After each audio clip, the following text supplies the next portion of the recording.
আমরা মনে করি এই ঘোষণার মধ্য দিয়ে রাষ্ট্রে রাজনৈতিক স্থিতিশীলতা আরো বেশি প্রতিষ্ঠিত হবে।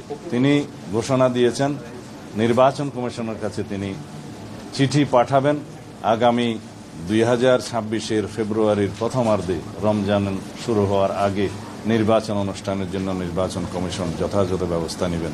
অবশ্যই নির্বাচন কমিশন তফসিল ঘোষণা করবেন যথাসময়ে, কিন্তু মাননীয় প্রধান উপদেষ্টা আজকে যে নির্দেশনা দিয়েছেন তার ভাষণের মধ্য দিয়ে এবং চিঠি প্রদান করবেন নির্বাচন কমিশনকে যা বলেছেন সেই ঘোষণার জন্য আমরা সবাই অপেক্ষা করছিলাম এবং সারা জাতি অপেক্ষা করছিল। এর মধ্য দিয়ে বাংলাদেশে যে নির্বাচন অনুষ্ঠান নিয়ে যে একটি দুদুল্যমানতা ছিল বলে অনেকে মনে করছিলেন, তাদের মধ্যে সেই দুদুল্যমানতাটা রইল না এবং সারা জাতি একটি নির্বাচনমুখী পরিবেশের মধ্য দিয়ে যাবে এবং সেই নির্বাচনের আবহ সৃষ্টি হবে।